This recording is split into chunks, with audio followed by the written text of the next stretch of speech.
Muy buenas, mis queridos hermanos, amigos y familiares que en el día de hoy estamos para ver este tiempo tan especial que se ha grabado para glorificar, exaltar y proclamar la grandeza del Señor. Además, exponer los valores de la fe, que es precisamente lo que sostiene nuestra fe y servicio al Señor. Hoy quiero hablarles a ustedes bajo un tema que se titula Decido ser.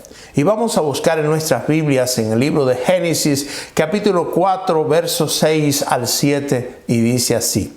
Entonces Jehová dijo a Caín, ¿por qué te has ensañado? ¿Y por qué ha decaído tu semblante? Si bien hicieres, no serás enaltecido, y si no hicieres bien, el pecado está a la puerta. Con todo esto, a ti será su deseo, y tú te enseñorearás de él. Oremos. Padre Santo, te doy alabanzas a ti porque eres bueno. Gracias por tu bondad y misericordia. Gracias por la oportunidad, Señor, que tenemos para poder comunicar tu palabra y tu verdad, Señor, en el día de hoy. Permite que cada uno de los que estamos acá podamos ser bendecidos y que la unción de tu Espíritu Santo se llegue de una manera muy especial a cada uno de nosotros. En el nombre de Cristo Jesús. Amén y amén. En el verso que acabamos de leer vemos una de las primeras historias que aparecen en la Biblia, historia que además de eso es muy triste porque todos conocemos el desenlace, cómo Caín finalmente mata a Abel. Sin embargo, en sus manos estaba decidir qué hacer. Y esto es lo que vamos a estar trabajando en el día de hoy. Y es que todo el tiempo vamos a tener la posibilidad de decidir un camino u otro camino.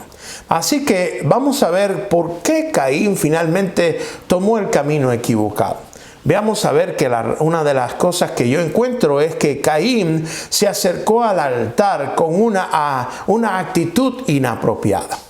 Caín vino a ofrecer a Jehová, pero vino con soberbia, vino con menosprecio por las cosas sagradas y además de eso quiso hacer una innovación. Él sabía exactamente cómo Dios había establecido que se hacían los sacrificios a él. Sin embargo, Caín quiso innovar sobre ese asunto. Además de eso, tenía una actitud en rebeldía, una actitud de menosprecio a aquello que estaba haciendo. Vamos a ver entonces, hermanos queridos, que los innovadores en el altar tienen algunas características. Recordamos un caso similar o digamos paralelo, el caso de Nadab y Abiú, cuando también ofrecieron fuego extraño en la presencia del Señor.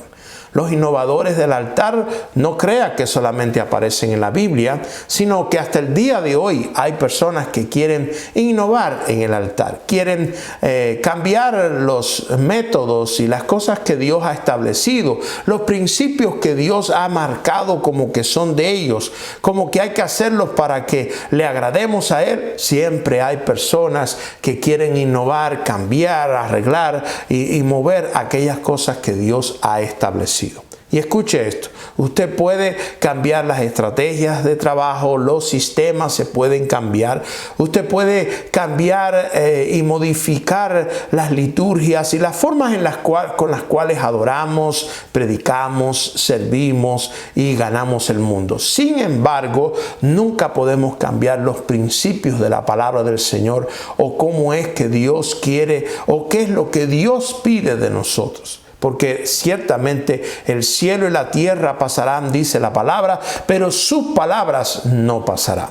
Veamos a ver que los innovadores en el altar tienen 4 problemas. El primer problema es que tienen ignorancia del carácter de Dios. La ignorancia de cómo es Dios, de cómo es su naturaleza, de cómo Dios trabaja, de qué es lo que Dios quiere y establece, muchas veces lleva a que las personas quieran innovar o cambiar las cosas que el Señor ha establecido. La segunda es rebeldía ante sus preceptos.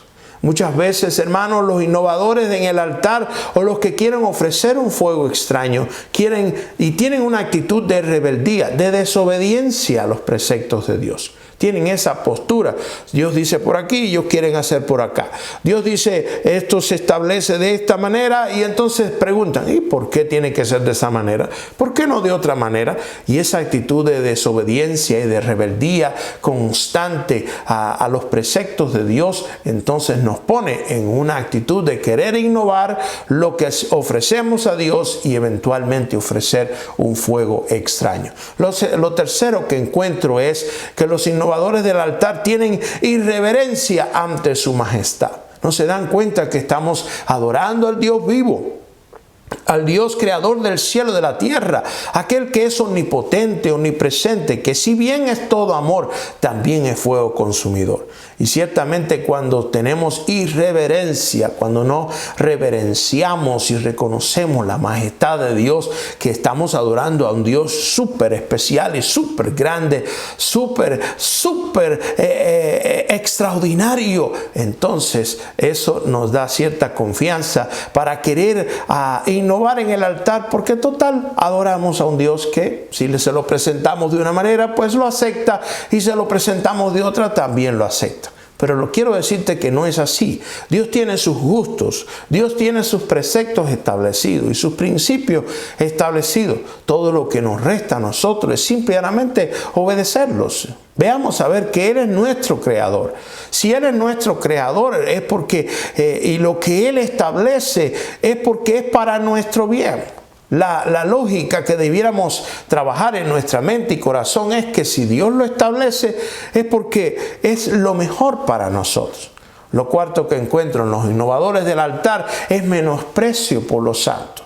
Cuando hay un menosprecio, cuando dejamos de tener atención, de darnos cuenta la grandeza de aquello que estamos ofreciendo, de aquel servicio que estamos dando, entonces lo menospreciamos y menospreciamos las cosas santas. Hay dos versos de la palabra del Señor que quiero mencionarles. En Números 21, capítulo 5, vemos un hecho sobre cuando Israel murmura contra Moisés, y esto fue antes que el Señor enviara el juicio de las serpientes ardientes. Veamos lo que dice aquí: ¿por qué no nos hiciste subir de Egipto para que muramos en este desierto? Pues no hay pan ni agua, y nuestra alma tiene fastidio de este pan tan ligero. Qué ingratos aquellos hermanos que una y otra vez Dios le estaba dando el pan, el maná. Todos los días caía maná sobre el pueblo de Israel, tanta cantidad como ellos necesitasen. Luego tomaban ellos cada uno su parte y la guardaban en sus casas y la aprovechaban durante todo el día. Al siguiente día otra vez había maná fresco. Sin embargo, aquellos israelitas ingratos empiezan a ver con menosprecio aquella ofrenda, aquel regalo que el Señor le estaba dando. Y entonces hacen esta murmuración contra Moisés, diciendo: nosotros preferíamos estar en Egipto. Pero no se daban cuenta que en Egipto eran esclavos. No se les había olvidado los trabajos, los maltratos, las humillaciones. Se les había olvidado todo eso. Y ahora que estaban recibiendo pan gratuito todos los días, suficiente y en abundancia, decían: qué fastidio este pan. Vemos otro caso en Malaquías también, cuando los sacerdotes menosprecian el altar. Así que, hermanos queridos, es muy grave tener estas actitudes cuando nos acercamos ante Dios, cuando nos acercamos a la presencia de nuestro Dios, a hacer un servicio a su presencia. Veamos a ver entonces que Abel y Caín, ambos eran hermanos. Ambos tenían la información adecuada. Ambos venían a ofrecer un sacrificio a Jehová. Sin embargo, Abel ofreció el sacrificio que Dios había establecido y tuvo una actitud correcta. Y Dios dice que aceptó con agrado aquel sacrificio. Pero Caín, ya vimos cómo venía tratando de innovar con una actitud irreverente, una actitud en rebeldía y de arrogancia, y ofreció lo que mejor le pareció, y entonces Dios se enoja contra Caín y no acepta aquel sacrificio. Veamos a ver el análisis que hacemos sobre este capítulo 4 de Génesis, versos 6 al 7. Entonces Dios le dice, vea lo que le dice el Señor: ¿por qué te has ensañado? ¿Qué es el ensañamiento? El ensañamiento es furia descontrolada por hacer daño a la víctima. Y resulta ser que cuando Caín ve lo que está pasando, se llena de una furia, de un enojo descontrolado, de una fuerza, de un ensañamiento contra su hermano Abel, por el hecho de que Dios había aceptado su ofrenda y que no había aceptado la de él. Lo otro que el Señor le dice: ¿por qué ha decaído tu semblante? Sí se ha dado cuenta, hermano, que cuando uno se enoja, el semblante cambia, ¿verdad? La expresión corporal cambia. Aquí tenemos entonces que Dios le está diciendo: hey, ¿qué pasa contigo? Tu semblante ha decaído, te has llenado de enojo, de ira, estás ensañado contra tu hermano. Pero le aclara lo siguiente, le dice: si bien hicieres, ¿no serás enaltecido? En otras palabras, Dios le está diciendo a Caín: ¿por qué te vas a enojar? ¿Por qué vas a dar rienda suelta a ese enojo? ¿Por qué razón no decides ser diferente? Y este es por eso el título del mensaje: decido ser. Porque usted y yo tenemos la posibilidad constantemente de decidir qué vamos a hacer con esas pasiones, con esos asuntos que nos sacan de paso, con esos temas que nos preocupan, con aquellas situaciones que se presentan que resulta en en un enojo que se brinca en nuestra alma, en nuestro ser. Por eso el Señor le dice: si bien hicieres, ¿no serás enaltecido? Es decir, si lo haces bien, Dios te voy a enaltecer, yo te voy a aceptar tu ofrenda. Y si no hicieres bien, oye este detalle: el pecado está a la puerta. Porque ciertamente el Señor vio que las intenciones de Caín no eran buenas. Caín estaba, hermanos queridos, con una ira descontrolada. Y Dios le dijo: si tú no controlas eso, el pecado está a la puerta. Con todo esto, y esta es la frase que quiero ver que ustedes la vean: a ti será tu deseo y tú te enseñorearás de él. Porque ciertamente Dios le estaba diciendo: tú tienes la autoridad, en ti está el poder. Tú tienes la capacidad de controlar eso. Tienes que tener el dominio propio para decir: no, yo voy a controlar esto. Dios me está hablando y me está diciendo: si lo haces bien, yo te voy a bendecir. Si pones bien el altar y tienes una actitud correcta, yo también te voy a bendecir. Me llama mucho la atención esto, porque ciertamente todavía hoy pasa eso. Todavía en el reino de Dios, en el mundo que vivimos, siempre hay competencias entre unos y otros. Y siempre notamos como que hay algunos que les va mejor que otros, como hay algunos que tienen más suerte que otros. A mí me hace sentir muy triste cuando yo veo personas que siempre están invocando la mala suerte. Siempre veo personas que siempre están: no, que me va mal, que aquí, que no sé qué. Y siempre están con una nota de mala suerte, de que todo está malo, de que todo le está yendo mal. Y mi pregunta es: ¿por qué no decides diferente? ¿Por qué en vez de ver las cosas malas de la vida y las cosas malas de los eventos que están aconteciendo, por qué no le ves el lado positivo? ¿Por qué no eres capaz de hacerlo bien, tener una actitud correcta? ¿Por qué no le ves la capacidad? ¿Por qué no despiertas al hecho de que detrás de cada cosa negativa siempre hay algo positivo?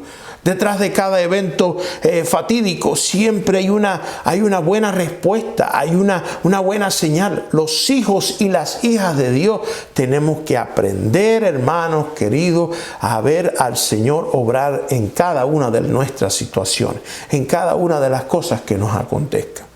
Las buenas y malas decisiones, hermanos, atraen amigos y enemigos. Siempre va a pasar eso.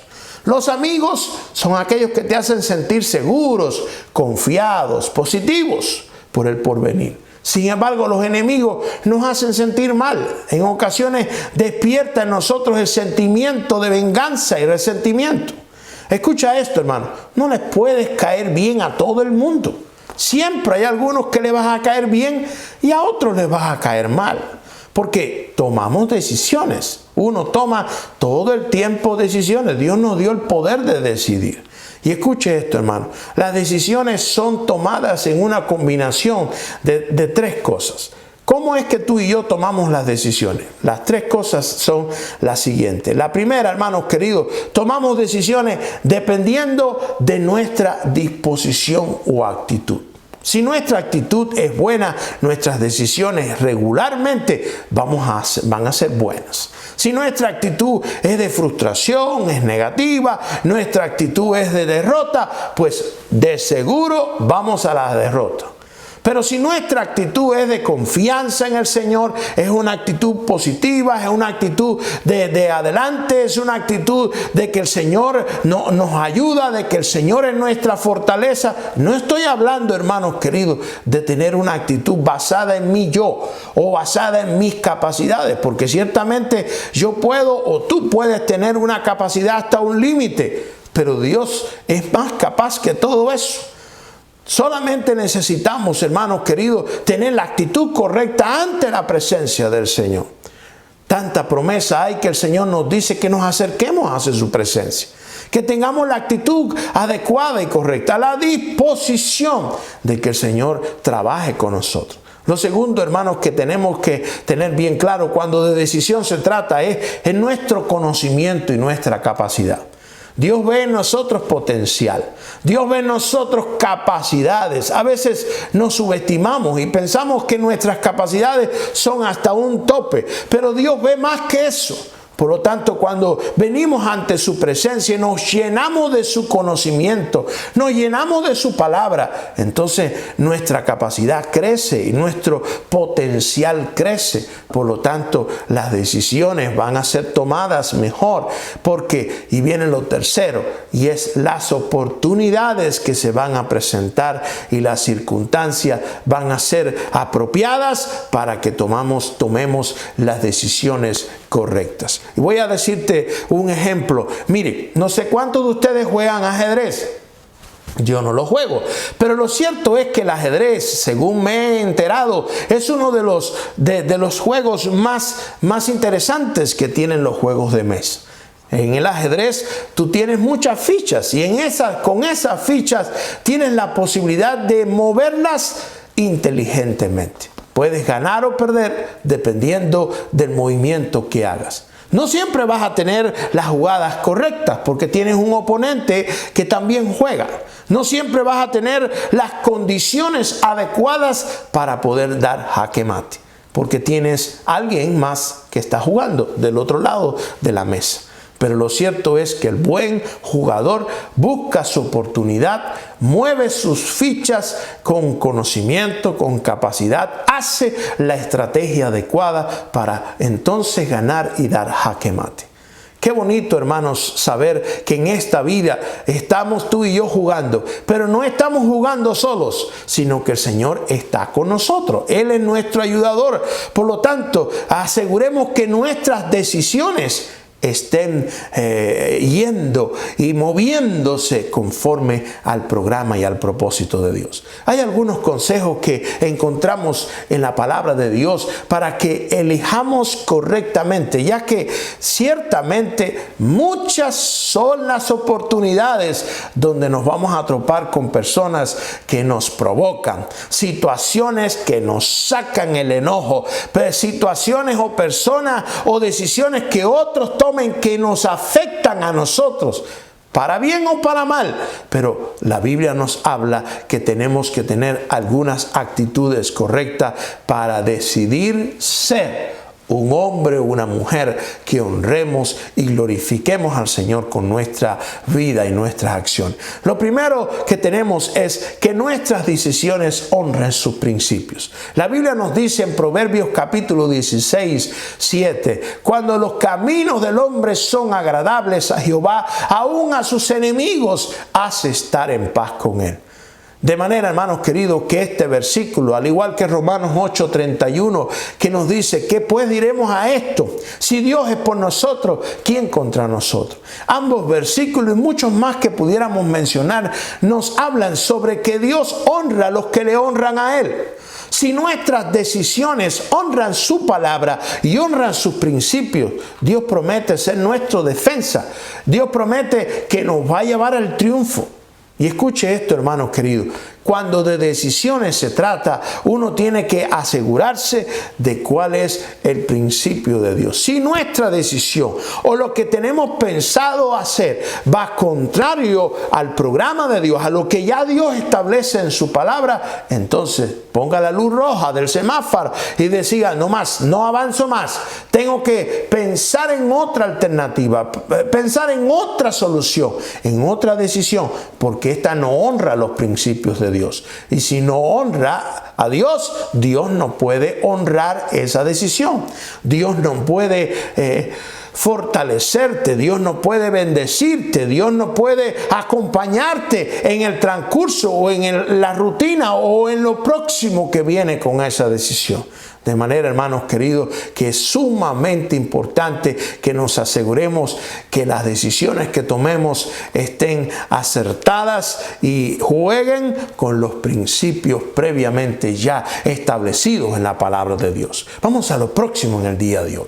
Lo otro que nos aconseja la palabra del Señor es cuidado con la venganza. Porque ciertamente cuando se levantan los enemigos por las decisiones que tomamos, siempre hay en nosotros un deseo de, tengo ganas de vengarme de ese.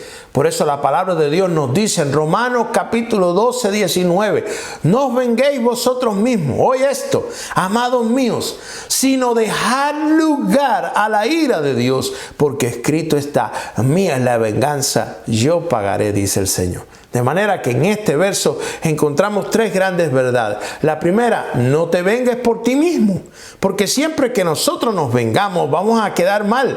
Acuérdense, hermanos queridos, que la venganza de Dios, por eso dice lo segundo, dejar la ira, dejar lugar a la ira de Dios. Siempre la venganza de Dios es más apropiada, porque la venganza de Dios va a ser justo a la medida. Dios no va a dar más ni menos, sino justo a la medida. Lo otro que tenemos que tener en cuenta es que siempre hay varios perfiles de la verdad. Una de las cosas que usted va a encontrar en un juicio es precisamente que el juez quiere escuchar las diferentes versiones de las personas implicadas para entonces poder decidir qué tan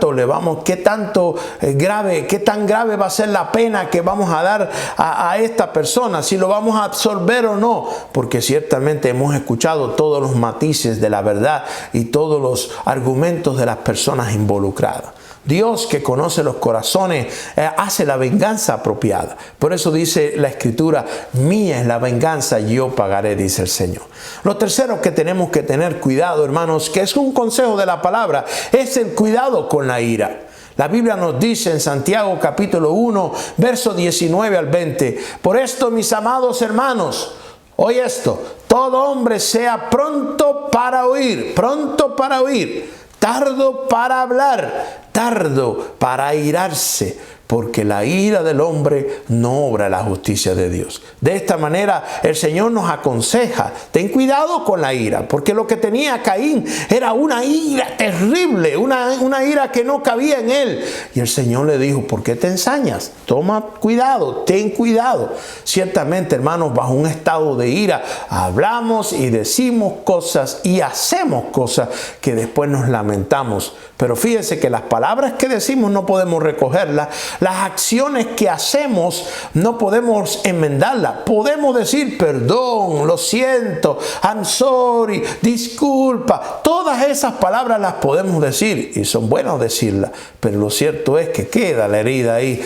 Queda el resentimiento ahí, queda aquella marca en el alma, en el corazón de esa acción que tú hiciste porque reveló exactamente cómo es que tú piensas, qué tanto control tienes de tu pasión y reveló exactamente que tanto valoras y respetas a la otra persona.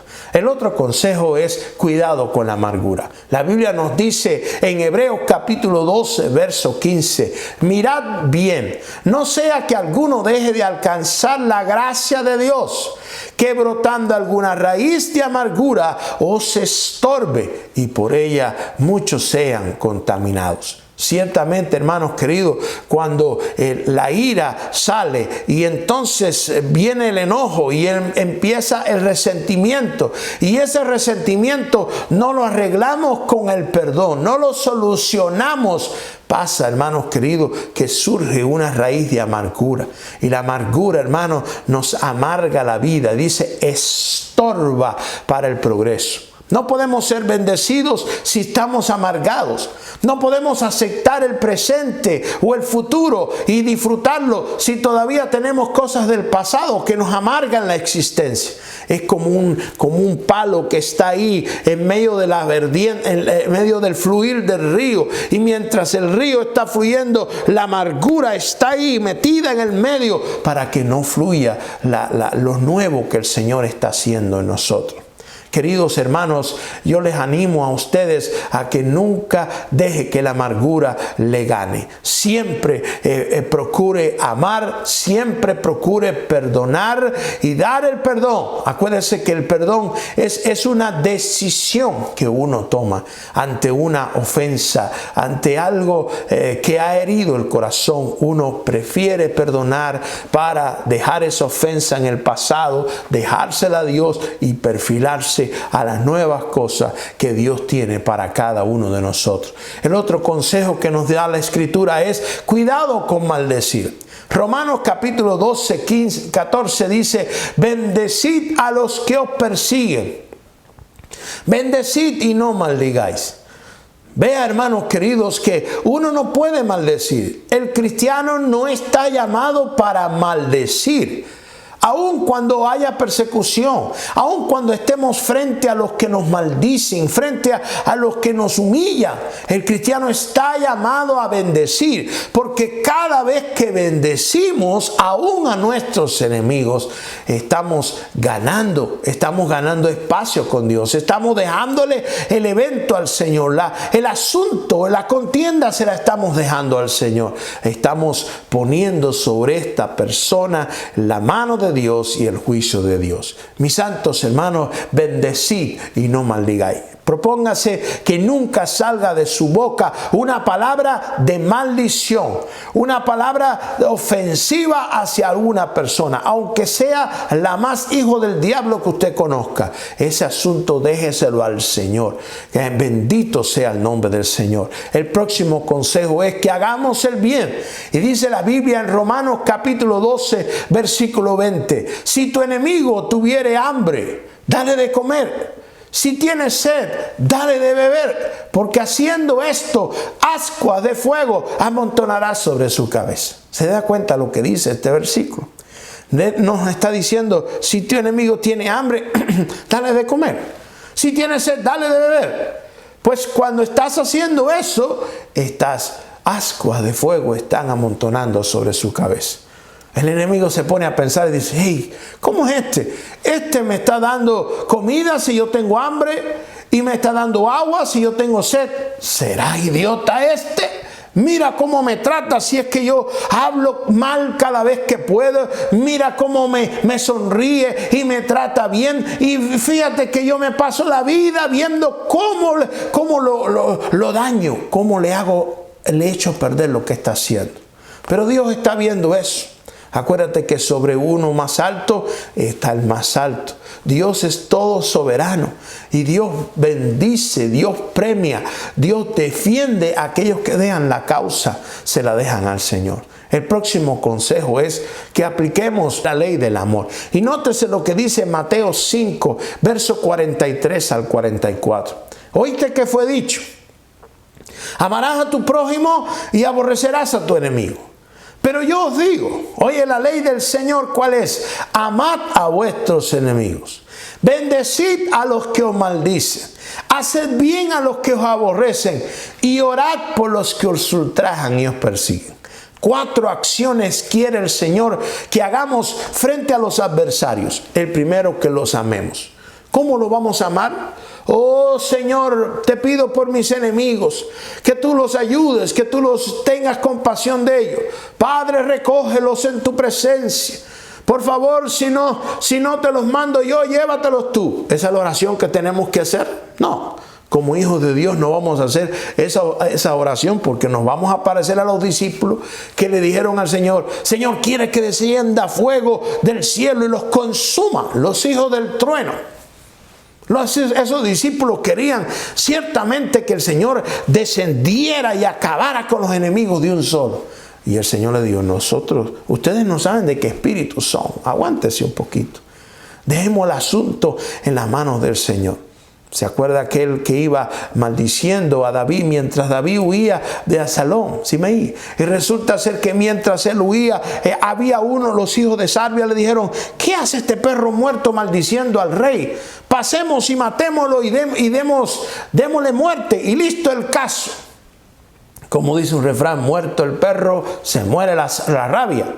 Vamos a matar a este, ¿y qué tal? Y ahí quedó. Pero el Señor le dijo, ¿qué le dijo David? No, déjelo. Si Jehová le mandó a que maldijera, quizás el Señor convierta esa maldición en bendición. Aleluya. ¿Se da cuenta lo que está diciendo aquí, hermanos queridos?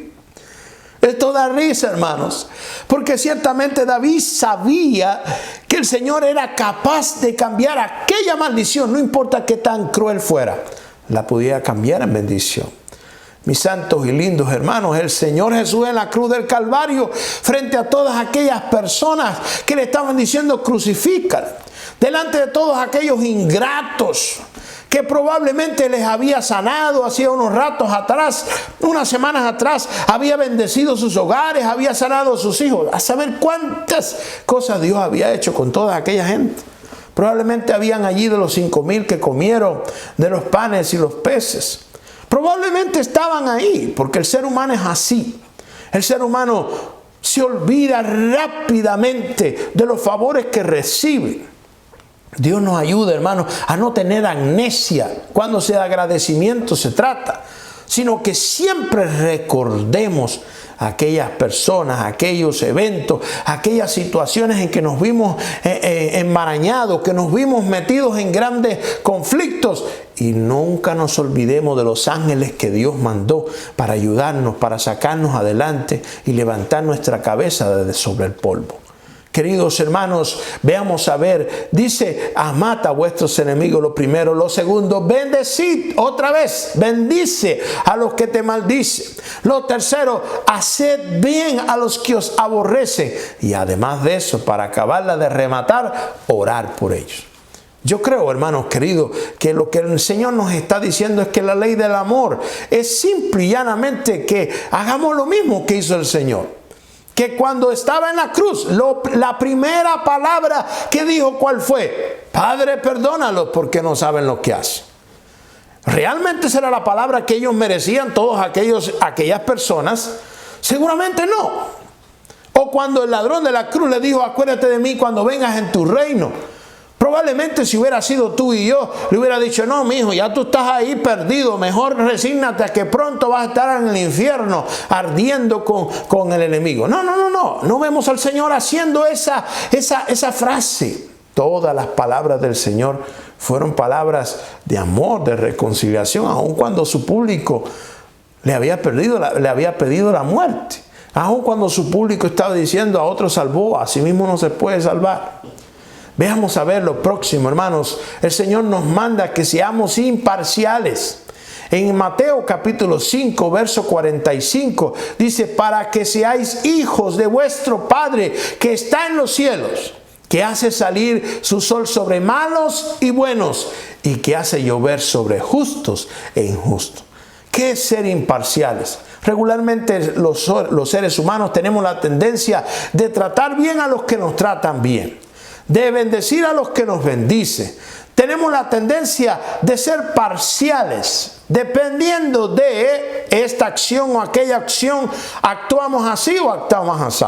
Vean, hermanos queridos, que el Señor nos habla en cuanto al trato con las personas, en cuanto a nuestra relación con los amigos y con los enemigos, a que seamos imparciales. De esta manera veamos cómo y trabajemos y actuemos como el Señor lo hace. Que dice: hace su sol salir sobre malos y buenos, y hace llover sobre justos e injustos. Que Dios nos ayude, hermanos queridos, a ser imparciales en el juicio, imparciales en nuestra forma de bendecir a las personas que nos rodean. Dice más, que a todos demos un trato diáfano y respetuoso. La palabra diáfano quiere decir claro y fácil de entender. Nuestro tratamiento o nuestra relación con todas las personas que nos rodean y en todas las situaciones que nos encontremos, en todas las decisiones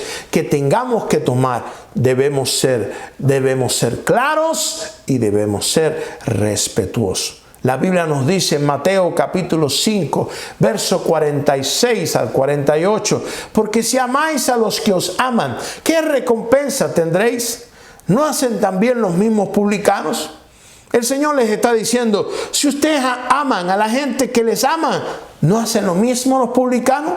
¿Cuál es la diferencia entonces que tú seas cristiano o que diga yo soy siervo de Dios o que yo honro a Dios o yo soy un ministro o de alabanza o soy un diácono o soy un líder o soy un mujer o soy un pastor, un evangelista, un maestro o lo que sea, cualquier don o ministerio que Dios te haya dado? ¿Cuál es el chiste de ser esa gente tan especial que supuestamente Dios ha colocado en posición de privilegio en el reino de Dios y que definitivamente no cumplamos esta palabra? Si amamos a la gente que nos ama, ¿qué recompensa tendremos? Dice, si saludáis a vuestros hermanos solamente, ¿qué hacéis de más? ¿No hacéis también así, no hacen así también los gentiles? Sed pues vosotros perfectos como vuestro Padre que está en los cielos. Y escucha aquí una conclusión que quiero llevándoles a ustedes, y es: apliquemos la regla de oro. La Biblia nos dice cómo tenemos que tratar a los demás. En Lucas 6:31 dice, y como queréis que hagan los hombres con vosotros, así también haced vosotros con ellos. Esa es la regla de oro. Esa es la mejor manera de nosotros medir el tratamiento que le vamos a dar a otros. ¿Cómo tú quieres que las personas te traten a ti? Acuérdense que el mundo es redondo. Unas veces estamos arriba y otras veces estamos abajo. Unas veces tenemos privilegio y otras veces estamos en desgracia. Unas veces tenemos y estamos en autoridad y en poder, y otras veces somos súbditos o estamos en la servidumbre. Por eso es sumamente importante que apliquemos la regla de oro. Todo lo que queréis que los hombres hagan con vosotros, así haced vosotros con ellos. El otro consejo de la palabra es que busquemos la paz. ¿Eres tú una persona que busca la paz?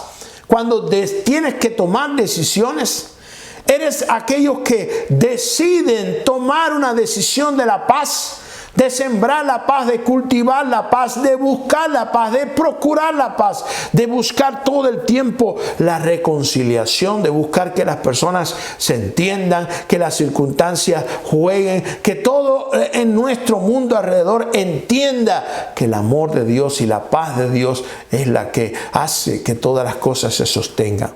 En el libro de Hebreos capítulo 12, versículo 14 tenemos esta orden cuando dice: seguid la paz con todo.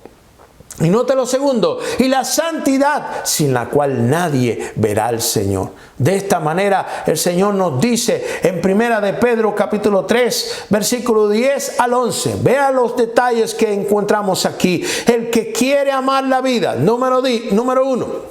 Número 2, y ver días buenos. Refrene su lengua del mal.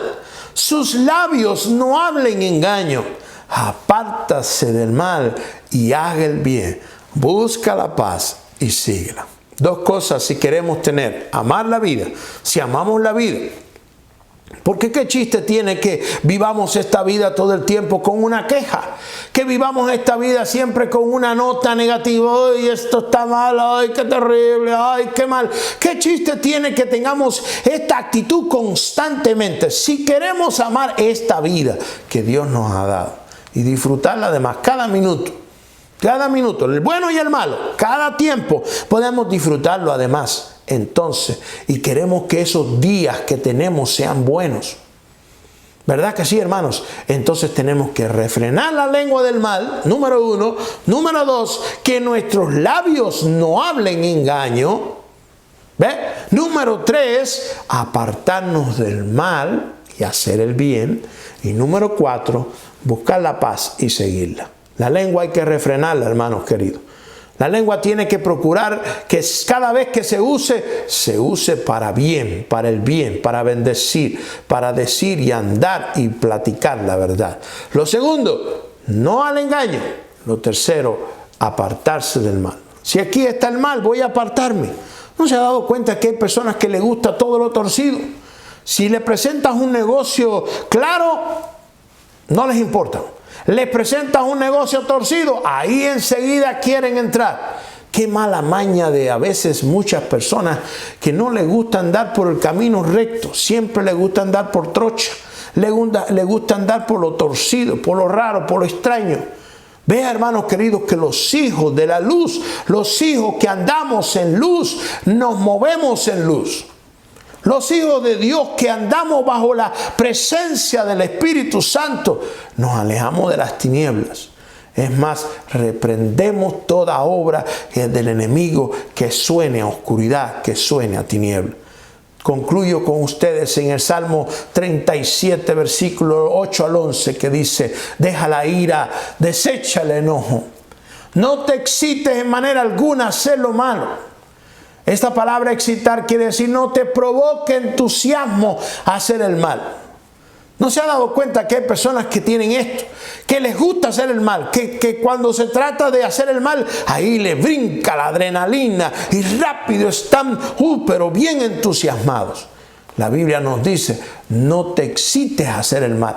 Debiéramos, si tenemos al Espíritu Santo de Dios en nosotros y tenemos la palabra de Dios en nosotros, nos vamos a sentir bien, nos vamos a sentir excitados y con la adrenalina al 100 cuando hacemos lo bueno, cuando hacemos lo agradable a Dios.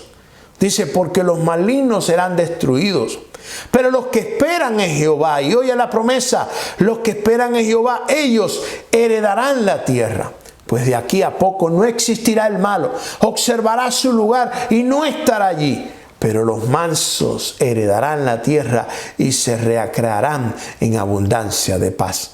Mis queridos hermanos que me escuchan en el día de hoy, quiero concluir con ustedes esta palabra. Todo el tiempo tenemos la posibilidad de decidir. En nuestra decisión, yo decido ser un hijo del diablo, un hijo de Dios.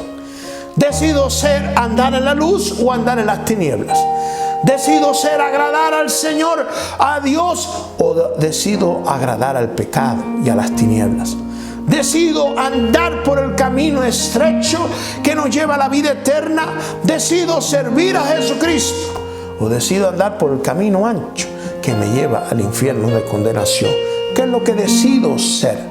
Decido controlar mis impulsos y mis pasiones, que es el tema que hemos venido tratando hoy. Decido presentarme al altar como hizo Abel, con una actitud correcta, una actitud de rendición, de reconocimiento de la grandeza y soberanía de Dios, presentando y cumpliendo las expectativas de Dios. O decido presentarme a Dios con una innovación, tratar de torcerle el brazo a Dios, tratar de tomar las escrituras y torcerlas, añadirlas o eliminar o quitar y hacer con la palabra de Dios cualquier cantidad de cosas. Dios nos ayude a ser reverentes ante su voluntad, entender el consejo de Dios, entender que estamos adorando al Dios vivo y que el servicio que hacemos para Él no puede ser menospreciado, no puede ser un servicio que hagamos por hacerlo, sino que decidimos ser hombres y mujeres que honramos a Dios con nuestras vidas y con nuestras acciones. Que somos capaces de controlar nuestro carácter, nuestros impulsos y de tomar las decisiones que Él nos permita tomar, sabiendo de que hay amigos y que hay enemigos, pero ambos los hemos de tratar con amor, con bendición y con la gracia del Señor. El corazón tiene que ser grande, hermanos queridos, y el corazón tiene que ser grande, capaz de amar a los enemigos como amar a los amigos. A los amigos, por supuesto, no hay que pedirles que los amen, porque eso normalmente los hacemos. Lo que nos cuesta más trabajo es amar a aquellos que son como una piedra en el zapato, ¿verdad? Que siempre están ahí molestando. Dios nos dé de su gracia, de su poder y de su espíritu para tener la actitud de Abel y decidir ser una persona que honra a Dios por sobre todas las cosas. Oremos. Padre, gracias te doy por este día. Gracias por tu palabra. Gracias por mis hermanos que en el día de hoy han separado tiempo para ver este espacio de valores de la fe. Ayúdales, sosténles, guárdales y bendice. Pido, Señor, en esta hora pongo en el nombre de Jesús mi mano por la fe sobre todas aquellas personas que necesitan respuesta a sus peticiones, aquellas personas que han venido, Padre, con un asunto, un tema, un problema. Pongo mi mano en el nombre de Jesús a través de estas cámaras, por la sangre de Cristo Jesús. Sea tu mano puesta sobre alguien que esté enfermo, alguien que está afligido, alguien que está desorientado, alguien, Señor, que necesita en esta hora, Señor, ese dominio propio para decidir ser ese hombre o esa mujer que te honre a ti y que te glorifique a ti.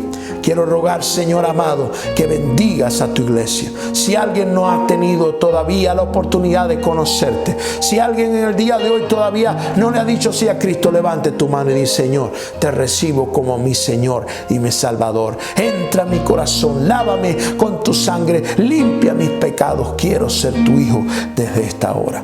Que Dios te bendiga, hermano. Que la gracia y la paz de Dios sea contigo. Que tengas un hermoso y tiempo especial en la presencia del Señor y que aprendas a cada día que se presenten los diferentes eventos de la vida a decidir ser un hombre, una mujer que honra y sirve al Dios vivo. Te veo en un próximo tiempo para hablar más de los valores de la fe. Que Dios te bendiga y te guarde. Amén.